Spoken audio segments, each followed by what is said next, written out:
Everyone, today we have learn about developmental aspect કે development નક્કી કરવાના અમુક આસ્પેક્ટો કે અથવા તો પેરામીટરો છે તે કયા કયા છે.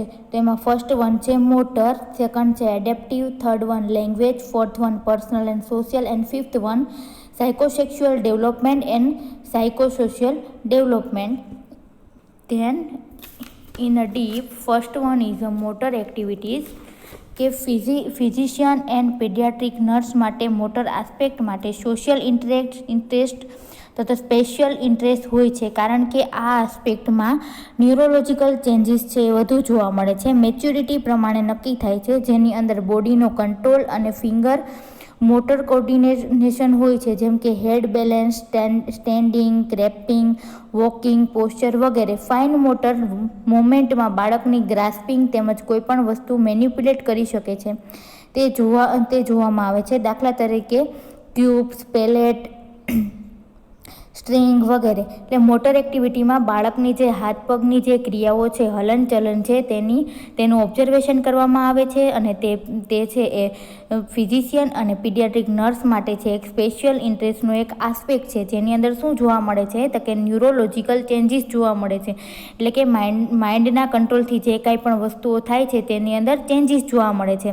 તેની અંદર શું થશે તો કે એક મેચ્યોરિટી નક્કી થશે કે ફિંગર મોટર કોર્ડિનેશન કે એના હાથ પગના જે કાંઈ પણ કોર્ડિનેશન છે તે નક્કી થશે, જેવો કે પોતાના માથાનો બેલેન્સ રાખવાનું, પછી ઊભવાનું, પછી છે આ ઘસડવાનું, ચાલવાનું, પોતાના બોડીને છે બેલેન્સ રાખવાનું, તે બધી ક્રિયાઓ છે મોટર એક્ટિવિટીની અંદર તેનો સમાવેશ થશે. અને ફાઇન મોટર મુવમેન્ટની અંદર શું જોવા મળશે તો કે ગ્રાસ્પિંગ શક્તિ, એટલે કે એની કોઈ પણ વસ્તુ પકડવાની શક્તિ, જેમ કે કોઈ પણ ક્યુબ છે, દડી છે, કોઈ પણ દોરડું છે તે પકડી શકે અને તેનાથી મેનિપ્યુલેટ એટલે કે રમી શકે છે. તેન સેકન્ડ આસ્પેક્ટ છે એડેપ્ટિવ બિહેવિયર કે બાળકનું ફિંગર સેન્સરી મોટર એડજસ્ટમેન્ટ, એટલે કે વસ્તુ અને સિચ્યુએશન સાથે કેવો છે તે જોવામાં આવે છે. એટલે કે બાળક છે એ કઈ વસ્તુને છે એ ક્યારે અથવા તો કયા ઓબ્જેક્ટિવને છે એ ક્યારે પોતે મૂવમેન્ટ કરે છે અથવા તો કઈ સિચ્યુએશનમાં તેની જોડે વર્તે છે તેના વિશેનું બિહેવિયર છે. Coordination or I and hands is reaching and manipulate child તેના પામ અને ફિંગરનો ઉપયોગ કરવા માટે શક્તિમાન હોય છે. હવે કોઈ પણ વસ્તુ છે એ લેવા માટે હવે શેનો યુઝ કરશે તો કે પોતાની પામ એટલે કે હથેળી અને આંગળીથી છે એ ગ્રાસ્પ કરવાનો એટલે કે પકડવાનો ઉપયોગ કરશે. બાળકને રિફ્લેક્સ છે ક્રમશઃ આવતા હોય છે, જેથી ફાઇન મુવમેન્ટ પ્રાપ્ત કરવા માટે જરૂરી બનશે. અને રિફ્લેક્સિસ છે, આગળ આપણે જે બધા રિફ્લેક્સ જોયા ન્યુરોલોજિકલ અસેસમેન્ટની અંદર, તે બધા રિફ્લેક્સ છે એ આની અંદર આવશે. અને બાળકની એડેપ્ટિવ સ્કિલ, જેની અંદર infancy, sensory, motor skill, communication skill, self help skill and socialization સ્કિલનો સમાવેશ થશે. એટલે કે કઈ વસ્તુ, એક તો ઇન્ફન્સી એટલે કે ક્યારે તો કે 1 વર્ષનું થશે ત્યાં સુધીમાં આ બધી સ્કિલ છે ડેવલપ થશે. સેન્સરી એટલે કે એના આંખ, નાક, કાન એકદમ કેવા બનશે, સતેજ બનશે. મોટર એટલે કે હલનચલનની ક્રિયાઓ કરી શકશે. કમ્યુનિકેશન સ્કિલ એટલે કે હવે ધીમે ધીમે છે એ બોલવાનું સ્ટાર્ટ કરશે. સેલ્ફ હેલ્પ સ્કિલ એટલે કે એ પોતાની જાતે છે અમુક વસ્તુઓ ખાઈ શકશે, મોઢામાં મૂકી શકશે. સોશિયલાઇઝેશન સ્કિલ એટલે કે હવે બાળક છે એને આજુબાજુમાં જે લોકો છે તેની સામે સોશિયલ સ્માઇલ કરશે, તેની માતાને ઓળખશે. એ બધી સ્કિલનો છે એડેપ્ટિવ બિહેવિયરની અંદર સમાવેશ થાય છે. ધેન થર્ડ વન છે લેંગ્વેજ. બાળક જન્મે છે ત્યારે તેમાં સ્પીચ અને લેંગ્વેજ માટેની સ્કિલ ડેવલપ કરે છે. તેના માટે મેકેનિઝમ અને કેપેસિટી બાળકમાં જન્મતાની સાથે જ હોય છે. દરેક બાળકમાં સ્પીચ ડેવલપમેન્ટ રેટ અલગ હોય છે. બાળકમાં વિઝિબલ અને audible form of the communication જોવા મળે છે, જેના માટે બાળકના facial expression, gesture, posture movement, vocalization, word phrases અને સેન્ટેન્સ છે વગેરે ઓબ્ઝર્વ કરવા ને બાળક બોલી શકે તેના કરતાં લેંગ્વેજ છે સમજી શકે છે તે માટે શક્તિમાન પહેલાં હોય છે. એટલે કે બાળકની લેંગ્વેજ છે એ જે જન્મે ત્યારથી જ એકાએક તે શીખી નથી શકતું, બરાબર. તેની અંદર છે ધીમે ધીમે છે એ મેકેનિઝમ અને કેપેસિટી છે એ જન્મતાની સાથે જે ડેવલપ થતી જાય છે. અને સ્પીચનો ડેવલપમેન્ટ રેટ છે એ કેવો હોય છે બધા બાળકોની અલગ. એટલે કે ઘણા બાળક છે એ ઘણું મોટું થઈ જાય તો પણ તોતડું બોલતું હોય છે, ઘણું બાળક છે એ જલ્દીથી બોલતા શીખી જતું હોય છે. એવી રીતના જે સ્પીચનો બોલવાનો જે ડેવલપમેન્ટલ રેટ લેંગ્વેજ છે એ બધા બાળકોની અંદર કેવો હોય છે, અલગ અલગ હોય છે. બાળક જ્યારે નાનું હોય, બોલી ના શકતું હોય, ત્યારે કમ્યુનિકેશન શેના દ્વારા કરતું હોય તો કે કોઈ પણ વસ્તુ જોઈને, એટલે કે એને માતા પાસે જવું હશે તો માતાને જોશે, એ સાથે જે રડવાનું ચાલુ કરશે, ઓડિબલ એટલે કે કાંઈ પણ વસ્તુને સાંભળીને એ કોમ્યુનિકેશન છે એ કરતું હશે. અને શું આપશે, એના ફેશિયલ એક્સપ્રેશન આપશે, પોતાના હાવભાવ બતાવશે, બોડી મૂવમેન્ટ કરશે. અને અમુક વખત છે વર્ડ, ફ્રેસીસ અને સેન્ટેન્સ વગેરે ઓબ્ઝર્વ કરવા બાળક બોલી શકે તેના કરતાં લેંગ્વેજ છે એ સમજી, એટલે કે કોઈ પણ સેન્ટેન્સ બોલે કે વર્ડ બોલે એના કરતાં બાળક છે એ લેંગ્વેજને બોલી ના શકતું હોય પણ સમજી છે એ વધારે શકતું હોય છે. ગર્લની અંદર લેંગ્વેજ ડેવલપમેન્ટ બોય કરતાં વધુ એડવાન્સ જોવા મળે છે. એટલે કે છોકરાઓની સરખામણીમાં છોકરીઓ છે બોલતા છે ઝડપથી શીખી જાય છે. દાખલા તરીકે 1 year ચાઇલ્ડ માઇટ સે, 1 વર્ષની બાળક છે એ શું બોલવા માંડે છે, મામા, દાદા, એવી રીતના. 2 વર્ષનું ચાઇલ્ડ છે એ શું બોલે છે, મી ડુ એટલે કે હું કરું, હું કરું, એવી રીતના. અને 3 વર્ષનું થાય એટલે કે હું આ કરી શકીશ, અને 4 વર્ષનું થાય એટલે કે મને આ કરવા દો. એવા અમુક નાના નાના વર્ડ છે એ બોલતું થઈ જાય છે. અને 18 થી 3 વર્ષનું બાળક છે એની અંદર છે સ્પીચનું અથવા તો લેંગ્વેજનું છે એ ડેવલપમેન્ટ થઈ જાય છે. Then fourth one, personal and social development.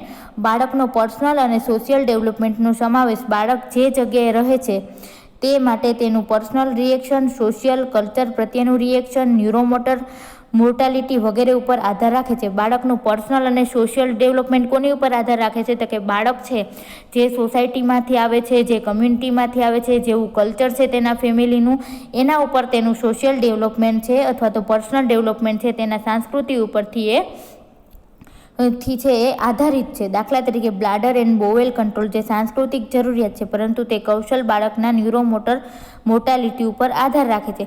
બ્લાડર અને બોવેલ કંટ્રોલ છે એ શું છે તો કે કોઈ પણ સમાજમાં રહેતા હોય તો એના ઉપર કંટ્રોલ રાખવો જરૂરી છે, પણ એ કંટ્રોલ કોના પરથી આવશે તો કે તેની ન્યુરોમોટર મેચ્યુરિટી ઉપરથી, એટલે કે તેને માઇન્ડના જે ન્યુરોન્સ છે એની મેચ્યુરિટી થઈ કે નહીં તેના ઉપર એ આધાર રાખે છે. પર્સનલ એન્ડ સોશિયલ બિહેવિયર દરેક બાળકમાં અલગ અલગ હોય છે. આ પર્સનલ અને સોશિયલ બિહેવિયર છે બધામાં અલગ અલગ હોય. શું કામ તો કે તેના ઘરનું વાતાવરણ અલગ હશે, તે જે કમ્યુનિટીનું હશે, જે કાસ્ટનું હશે, એનું બધું એન્વાયરમેન્ટ ઉપર છે એ ડિપેન્ડ હોય છે.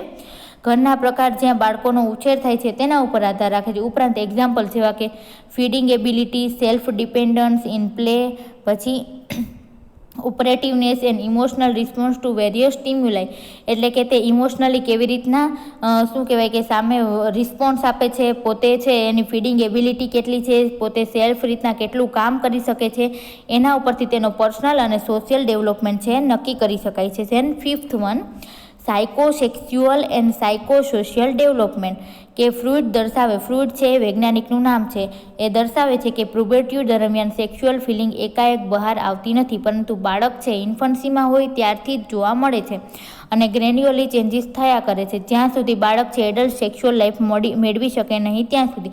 એટલે ફ્રુઇડ શું કહે છે કે બાળક છે એ જ્યાં સુધી પ્યુબર્ટીમાં આવે ત્યાં સુધી એવું નથી કે ત્યાં સુધી એનું સેક્સ્યુઅલ ડેવલપમેન્ટ થાય જ નહીં. સેક્સ્યુઅલ ડેવલપમેન્ટ એવું નથી કે પ્યુબર્ટી પછી 13 વર્ષ કે 18 વર્ષ પછી જ થાય, પરંતુ તે ડેવલપમેન્ટ છે જ્યારે બાળક ઇન્ફન્ટ હશે ત્યારથી ધીમે ધીમે અલગ અલગ સ્ટેજની અંદર થોડું થોડું તેનું ડેવલપમેન્ટ થાય છે અને પ્યુબર્ટી સમયે તે ડેવલપમેન્ટ છે કમ્પ્લીટ થાય છે. એમાં અલગ અલગ સ્ટેજ આપેલા છે કે ઓરલ સ્ટેજ ક્યારે હોય તો કે બાળક ઇન્ફન્ટ હશે ત્યારે એ કયા સ્ટેજમાં હશે, ઓરલ સ્ટેજમાં હશે, અને ત્યારે તેનું બિહેવિયર કેવું હશે, ક્રાઇંગ કરતું હશે અને શકિંગ કરતું હશે. ધેન એનાલ સ્ટેજ કયા હોય તો કે બાળક જ્યારે ટોડલર હોય ત્યારે એ એનાલ સ્ટેજની અંદર હશે અને તેની અંદર તેનું બિહેવિયર કેવું જોવા મળશે તો કે explore the body, genital fondling, પછી hugging, touching body part that give pleasure, એટલે કે આની અંદર છે એનો બોડી પાર્ટ છે એ વિકસશે, એના જનાઇટેલિયા છે એ પણ એકદમ ફોલ્ડિંગવાળા જોવા મળશે અને વિકસશે. એ શું કરશે, માતાને અથવા તો ફેમિલી મેમ્બરને હગ કરશે, પછી કોઈ પણને શું કહે કે પ્લેઝર એટલે કે આમ તે કંઈ પણ વસ્તુથી ખુશ થયું હશે તો તે બોડી પાર્ટને ટચ કરીને છે તે વ્યક્ત કરશે. ધેન ફેલિક સ્ટેજ, એ ક્યારે જોવા મળશે, બાળક જે પ્રી સ્કૂલર હશે તેની અંદર ફેલિક સ્ટેજ જોવા મળશે અને તેમાં બાળકનું બિહેવિયર કેવું હશે તો કે જર્નાઇટલ રિજનમાં ટચ કરવાથી અટેચમેન્ટ ટુ ઓપોઝિટ, તો જર્નાઇટલ રિજનને એ ટચ કરશે, પોતાના જર્નાઇટલ રિજન છે એને ઓળખતા શીખશે. પછી અટેચમેન્ટ થશે કોના તો કે ઓપોઝિટ, જો છોકરો હશે તો તેને માતા જોડે વધારે અટેચમેન્ટ હશે અને જો છોકરી હશે તો તેને પપ્પા જોડે વધારે અટેચમેન્ટ હશે. એમ ઓપોઝિટ સેક્સ સાથે શું થશે એને અટેચમેન્ટ થશે અને સેક્સ્યુઅલ એક્સપ્લોરેશન થશે, એટલે કે પોતે છોકરી છે કે છોકરો તે તેને ખબર પડશે. ધેન લેટેન્સી સ્ટેજ એ ક્યારે જોવા મળે તો કે સ્કૂલ ગોઈંગ એજમાં હોય જ્યારે ચાઇલ્ડ, ત્યારે છે એ લેટેન્સી ફેઝ છે જોવા મળે છે. એની અંદર કઈ વસ્તુ તો કે sex play, same age and same sex પ્રત્યે, એટલે કે કોની જોડે રમશે, પોતાની સરખી એજના છોકરા હશે તેની જોડે, તેની છોકરીઓ હશે તે છોકરીઓ જોડે રમશે, છોકરા હશે તે છોકરાઓ જોડે રમશે અને એવી રીતના રિલેશનશિપ છે ડેવલપ થાય છે.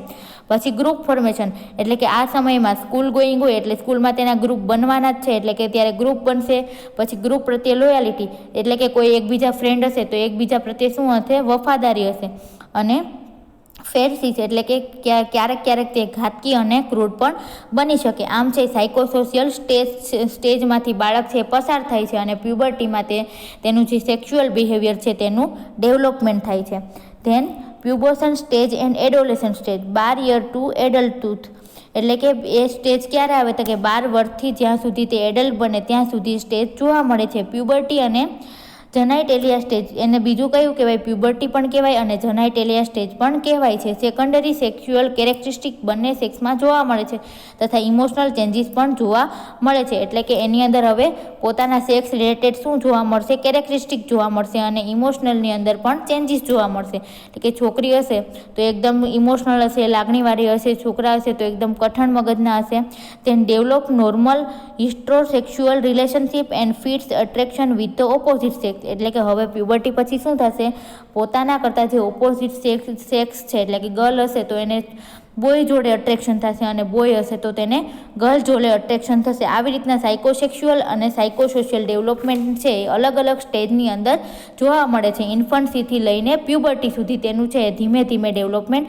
થાય છે. ધેન નેક્સ્ટ વિડીયોની અંદર આપણે ગ્રોથ અને ડેવલપમેન્ટના જે પેરામીટર્સ છે કઈ રીતના મેજર કરી શકાય, કયા એવા પેરામીટર્સ છે જેના ઉપરથી આપણે તેનું ગ્રોથ અને ડેવલપમેન્ટ નક્કી કરી શકીએ તેના વિશે ડિસ્કસ કરી.